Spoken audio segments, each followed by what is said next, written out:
when we were in practice, it was very common. Melissa and I practiced for many years. She ran the functional medicine this part of our practice, and I ran the other side of the practice, physical medicine side. And we would have team huddles, we'd have weekly meetings, and we ran our business based on numbers because it was so obvious that when we would pull a lever and do a thing like invest in marketing, things would change, right? The entire environment would change. There would be an uptick of energy, both on the staff and obviously as patients came through the door. But what you start to figure out after you do this for 20 years is that in order to make good decisions for your business, you literally had to have data. And the data needs to be able to drive decision making. And what I have found to be true is most practitioners actually don't have good business skills, and they don't have a business coach, and they don't have some tools that would help them be more effective and efficient. So what I did, and hopefully everybody's gotten a chance to see it, is I built a tool for all of you. And I think Leo dropped it into our community. And this tool, I'm going to break it down tonight on what it's for. And if you did take some time to put the numbers in for your practice, that'd be great. I'd like you to share it. But if you didn't, that's perfectly fine. This tool is an amazing tool, not because I built it, but because it has what I like to think is a roadmap to fix the problems that you identify. And normally you don't do that. Like you look at a P&L, profit and loss statement in your business, but you don't know how to change the outcome. You don't know what decisions to make to change what you're looking at, to change the profitability of your practice. So the tool I gave you allows you to input the real data for your business and actually get a spit out of the effective changes that you need to have based on the 7 criteria and the 7 categories that we're looking at. So Leo, without further ado, if you would simply go to screen number 2 on the PowerPoint.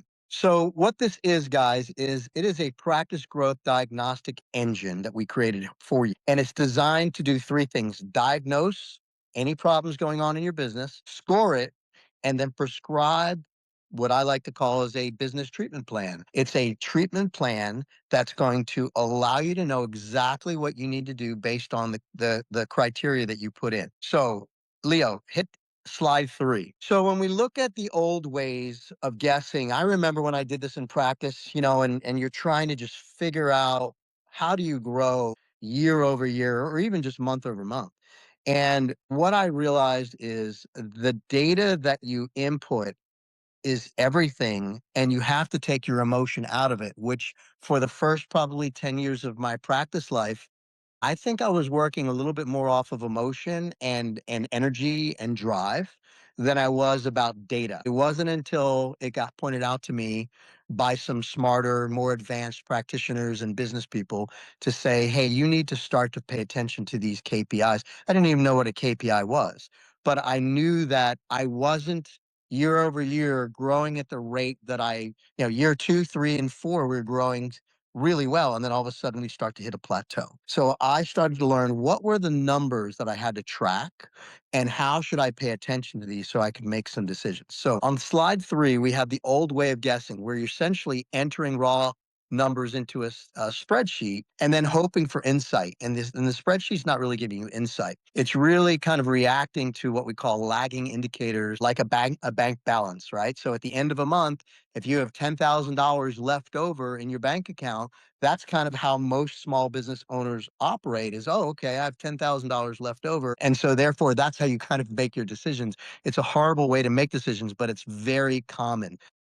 If you find yourself in a situation that when you get very honest with yourself, that that's the way you're doing it, this tool is going to be your best friend. Growing revenue, when we look at this, and simultaneously growing your practice creates a lot of stress for us as founders. And I'm sure when we get to the talking period of allowing everybody to kind of chime in, every one of you has experienced stress along the way of building your business. So what we know is the new way. The new way is a semi-automatic prescriptive tool that does the interpretation for you. I built that into this tool. It's an automatic calculation that's precise with the business health scores based on 7 categories. And it auto generates at the end of this a 30-day action plan to really target the bottlenecks that you determine is going on inside your practice. So we're going to kind of get into this, and Leo, if you wouldn't mind, go to slide 4. So what we did was we created a fictional clinic and a fictional clinic assessment. And this practice is a high volume wellness practice. The owners feel like they are consistently and constantly marketing, yet the revenue is plateauing. It's not growing. And the assumption that they had is they need to spend more on lead generation, which is a very common thought process.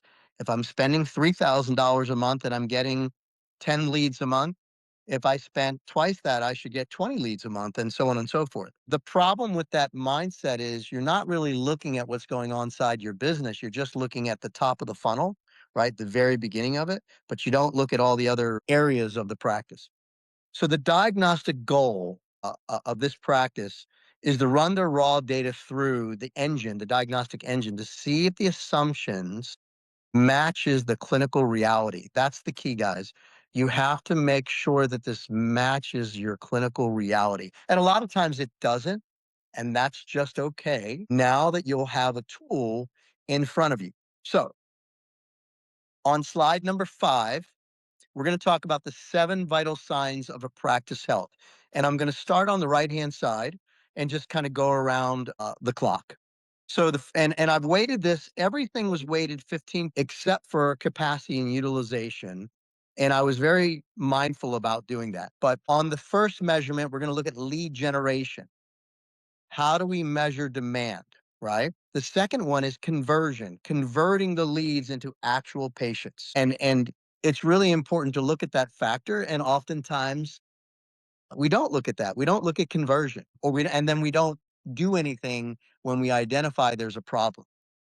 The third area we're going to look at on the 7 vital signs of your practice is revenue quality, measuring stability versus fragility, right? Really understanding what do you have in place and what is just kind of holding on by a thread. The fourth area is retention. Retention is a really important thing in practice. I remember we were spending a fairly large amount of money in bringing in functional medicine practice patients through the door. And initially, we were losing people, and a lot of that was when we were targeting these particular people. We targeted a particular demographic that they were already financially strapped. And we didn't know that because we hadn't done that marketing yet. We hadn't tried it yet. But when you start to spend $5,000 or $10,000 a month to find out that the people that are coming through the door could not afford the program that you have in place, and you didn't come up with a fallback plan, they would just walk out the door and they wouldn't move forward in care. So retention is really, really important. The next category is operations and delegation. Do you have the right person or the right people in the right roles? So we're going to talk about that because more likely than not, I remember what I did to my office manager. Number one is he didn't want to be the office manager, and I made him the office manager because I didn't have anybody else at the time. And then secondarily, his skill set was not good. He was not good with people, not at all good with people. In fact, he would shut down a lot emotionally when he was given a task to talk to somebody. So I put the wrong person in a very important role. I would guarantee that some of you are doing that today. The next area and the sixth area is the founder freedom. This is really what we're building to, guys. This is the owner's ability to walk away for 1 or 2 weeks of vacation and the practice doesn't crumble. It doesn't fall apart without you there. So the whole reason I built this model is around the founder having some freedom and not being completely tied to the practice when they go away or they decide not to come in for a couple days so they can take a personal vacation. And the last thing is capacity utilization, right? Is there a capacity block in your practice? So switch to number 6, Leo, and we're going to talk about a funnel versus a bucket. So in this slide, you can see you cannot pour more into a leaky bucket. Attrition or people leaving your business, you have to really understand you can have a lot of people coming into your practice on the front end. But if you have a big hole on the back end that you don't even pay attention to, you're going to just think that spending more money is the solution when it's not. So lead generation and conversion also is really important to revenue quality and retention.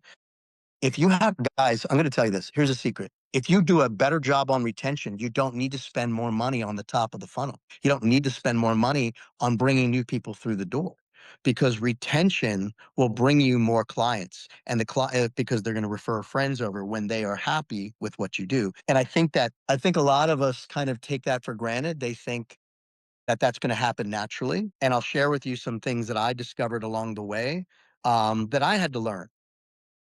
And I had to learn the hard way in the early years of practice. All right, Leo, slide number 7. The founder dependency scale, right? Practice revenue and growth versus owner involvement and stress.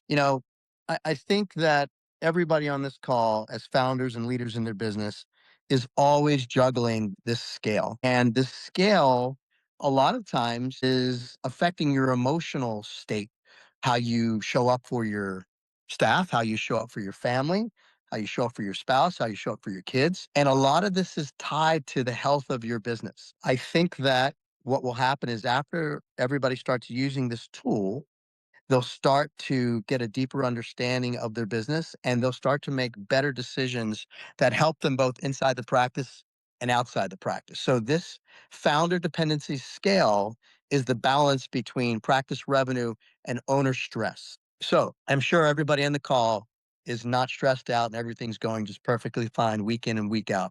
I'm going to share with you something, and after we get through the next slide, of a practice that called me just 2 days ago, which was really sparked the reason why we're doing this.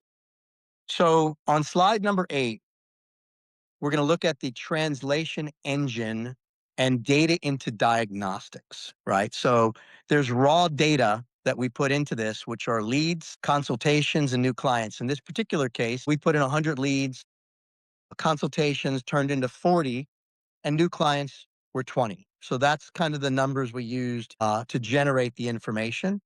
We put it into the calculation engine and interpreting the lead to consult rate and the consult to client rate. And the score turned out to be 48, right? Well, is that good? Is that not so good? In my estimation, that's not a very good conversion rate. So what we determined in this particular case is this practice, this demo practice, they have a conversion problem. And what I'm going to tell you and what I built into this engine is I don't want you to try to fix all the problems. It's going to score the problem at the very top. And that's the problem you're going to work on for the first 30 days. You're not going to look at the other problems because it's very difficult to try to fix all the problems at the same time. So you'll pick the most important problem that when you do your data input, that it spits out, and that will give you a plan of action to correct those problems. Slide number 9, the automatic bottleneck finder. This is really what we built, guys. We built an automatic scoring system based on the 7 categories that we've already gone through, which is lead generation, revenue quality, capacity, retention, delegation, founder freedom, and conversion. Those are the categories that we built into this. And the scoring of those categories will generate on the backside a plan of action to fix the problem. And hopefully and I really sincerely hope that each and every one of you actually looks at this and puts this into action and then comes back in a couple months and says, hey, I've put it into action and this is what I've gotten out of this. I would really love to see some communication around that. Slide number 10, Leo. So we have a case study diagnosis with this Vitality Clinic, right? So their overall score was an 82, and you think an 82 is very strong. That appears to be a very healthy business. However, their conversion score was the primary problem, and they had a 52 on that, and that's mission critical, right? They're spending money to bring people through the door, but they're not converting very well, not at all. And so the secondary bottleneck that the system discovered is operations and delegation. But the primary was conversion. So we're going to focus only on the primary. So whatever the system spits out as your primary, that's the one that you want to focus on, at least for the first 30 days. My interpretation is it's going to take more than 30 days to fix a problem. I would say that you're more likely, depending on your practice, it could take upward of 90 days to fix a problem. So let's give you an example of a conversion problem. Conversion problem is if you are the one doing the treatment plan and you are the one doing the finances and you are the one essentially like it's all based on you doing everything and you're afraid of money. You haven't gotten over the hurdle of you're worth it to ask what you're asking. So you're your own problem. Now, if you're a one woman show or a one man show, you don't necessarily have somebody else to turn to. But if you're in a practice that has a case manager, that case manager sits with the patient and goes over the plan of action, or they do that through telehealth, and it's not necessarily you, and they don't have a money issue at all asking for the cost of the program, great. But it's important to identify if you have a conversion problem, is it you? And do you need to work on this in between your own ears? Or is it somebody else on your team? Let me tell you what happened in my practice. When we were doing functional medicine, I don't know, 16 years ago, 15 years ago, whenever it was, we put one of my case managers in the room with the patient. And let's say the plan was $3,500. That person came out, and every time they went into the room, I would say 6 out of 10 times they never converted the patient. So when Melissa and I sat with the individual and said, "Why are you having such a hard time converting this? Do these people not have any money?" They said to us, "I'm not sure. It just seems like an awful lot of money to me." I said, "Huh?" They said, "Yeah, it's just like a lot of money." And so they looked at the care program that they were presenting to the patient from their own viewpoint, from their own myopic viewpoint. And because to them, they thought it was a lot of money because they're not living with the health issue, they weren't converting the patient because they didn't believe in it. They didn't believe in it at that price point. We didn't know that until we did an inspection of that and a review of that person and their role and got a little deeper into that conversation. So we had to do a little work on that person to make sure that if they go back into the room, that they understood that this person had tried everything else. They are at their wits' end, and we are their savior. And it's not a lot of money to save someone and convert their health when you look at it at the big picture. But to the individual case manager at the time, they weren't struggling with health issues. So they thought it was a lot of money. So imagine that that's the person you put into the role to do the conversion, and they had the wrong mindset. So mindset is important, and you do have to inspect what you expect. I'm going to say that again. You have to inspect what you expect. If you expect your staff to do something, you better inspect it yourself and see if they're the right person in the right role or they need some additional training.